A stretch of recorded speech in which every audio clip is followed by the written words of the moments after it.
And that time of the morning where we focus on somebody's personal testimony. And by the way, if you'd like to share your personal testimony, you're welcome to connect with us via WhatsApp message right now on 061 or later in the day, you can send an email to bwf@ccfm.org.za. But this morning, we are joined live via StreamYard, live on Facebook, live on YouTube, with Shan. A very good morning, Shan, and thank you for your time. Morning. Thank you so much for having me here, and morning to all your listeners. Thanks, Shan. So, Shan, your life got turned upside down, literally, and it kind of started with a rather bizarre event of a mongoose attacking you. Just tell us the incredible story. Sure. What happened was on the 15th of January 2017, I was at my boss and friend's house at the time, and the lounge, living area, and bedroom area were separated by a door. And she had a pet mongoose, and we didn't play with it or anything because we knew that it wasn't safe to play with this thing. And yeah, I went from the living area, the bedroom area into the living area, and this mongoose ran up my leg and bit me on my hand. It was bleeding a little bit. I didn't think much of it. I cleaned it off, I put Dettol and all that stuff on, and yeah, I carried on with my day. And the Monday I went to work, the Tuesday it was the 17th, I went to work and everything, and then I had my daughter's parents teacher meeting on the evening of the 17th. I drove myself there. I was feeling fine. It was during that meeting that I felt a little bit nauseous. So I excused myself. I went to the bathroom and I promptly passed out. So when I eventually came around, I wasn't feeling so lacquer. So I thought, I'm not going to go back into the meeting. I'm going to try and get myself home. And got to the house, and my boss opened the door and she said, "Oh, you're looking a little bit grey." And I said, "No, I'm not feeling well at all." And I was very cold, so we got into bed, and she put blankets and all that over me. And yeah, I did manage to wake up the next morning to take my daughter to school. Thank goodness all of our children went to the same school, so my boss took her to school for me.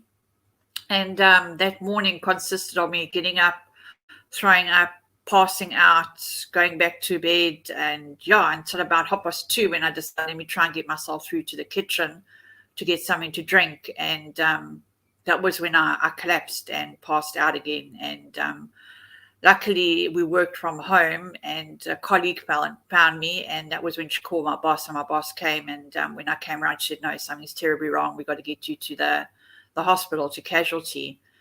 And it was on my way to casualty that my hands and feet started to burn. They were like on fire, like a pain I've never ever felt in my life before.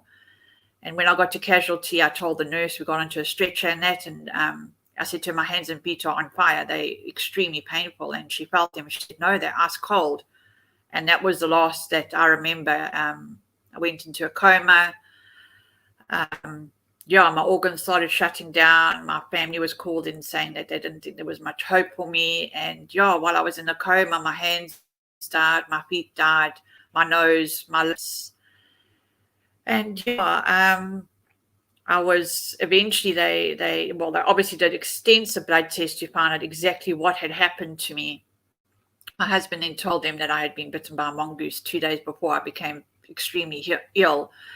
But they did a lot of blood tests, but they couldn't pinpoint exactly what had caused this havoc. But that was I don't know, coincidence or what it was, but yeah. Sure. Shan, that is unbelievable. It is scary. And now you live life, but you don't have any hands, you don't have any feet. So, I mean, how do you do it? How do you live life? I am a very positive person, and in my vocabulary, can't not a word. So I try everything to do whatever I can. Positivity, motivation, determination, a lot of determination. So when I eventually came out of the coma on the 29th of January, And after a lot of operations, I went to rehab, not for drugs or alcohol, but to learn how to do life again. And there they taught me and showed me how to feed myself, how to dress myself, how to bath myself, how to do things for myself. And all because I said in my mind, I'm going to do this, and I find a way to do it. So that's how I do it, Jonathan. Sure. Yeah, if you Well done. get it in your mind, 90% of the time, if you say in your mind, I'm going to do it, you can do it. But it's when you get that little bit of doubt saying, oh, maybe I'm not sure. That's normally when things start falling apart. So yeah, that's how I do it. And tell me, your faith, that must have played a big role as well in terms of just getting through these incredibly difficult times. Definitely. The very first operation I went into, I tell people this story all the time. You don't normally look around you in the operating theatre, and someone kept on saying to me, Shan, look behind you. Shan, look behind you. And I looked behind me, and there was a cross, and I knew there and then my God was with me every step of the way, and I knew that I'd be okay. Sure. That's beautiful. That is so beautiful. And now, a number of years later, 4 years later, since that terrible incident, how have you processed it? Because there must have been a time of grief, of kind of dealing with that thing of, okay, this is it. You know, I don't have hands, I don't have feet, my lips, you know, and things like that. How did you process all of that? Jonathan, I have a daughter, and she was in primary school at the time. And she was the one that, besides my faith and putting it in God's hands and the sign that he gave me, I had to carry on for her. I couldn't give up, because what example would I be to her? You know, being her role model, being her mother, knowing that she needs me in her life, I had to fight. Of course, I went through my bad times and everything, but I could still talk. I could still sit up. I could still do things for myself. I always say there's always somebody out there that's less fortunate than me, and I'm just thankful and blessed that I can still do things for me. So that is how I get through. I've had 69 operations so far. I've still got about 20 more to go. That's without the hopefully leg operation that I'm trying to raise funds for. So that's how I get through, is with my faith, knowing that I've got supporters out there, people that are looking up to me, people that are rooting and praying for me that I've never ever met before. So giving up is not what I'm going to do. I'm going to fight and carry on. Sure. That is beautiful. I love your spirit, your fighting spirit. It's so important that in these circumstances one perseveres. And in terms of just the reality of the situation, and I mean, you being a positive person, I believe, you know, you said it yourself, that really helped you in a big, big way. But what were some of the things that shaped you as a young girl, the environment that you grew up, the things that happened to you as a young person that helped you when faced with these dire situations? Well, I was never always such a positive person. This strength came to me when I came out the coma, and when that sign was given to me, I always had to look for reassurance. Look, am I doing this right? Am I doing that right? Are you sure I'm doing this right? But also, my dad was with me each step of the way when I came out the coma, and he is a very positive person. He doesn't let anything stop him. And he just, every time you could see I was, a little bit upset or down or whatever, it's a beautiful day outside, trying to change my mindset. So, it's who I am now. I believe I was always meant to be. I believe that the person I was before all this happened was just molding me and shaping me into now. Maybe not as a physical being, but mentally and spiritually and all of that. I believe the person I am now is who I was always meant to be. Sure, that's incredible. And you said that there are still a number of operations that you need to undergo. Tell me, how can people help you? How can people come alongside you with regard to that? Well, I have got a Back a Buddy account, and all my details are linked on Facebook page as well as my Instagram page. My Facebook page is Shan Living Her Life, and my Instagram is shan.livinglife.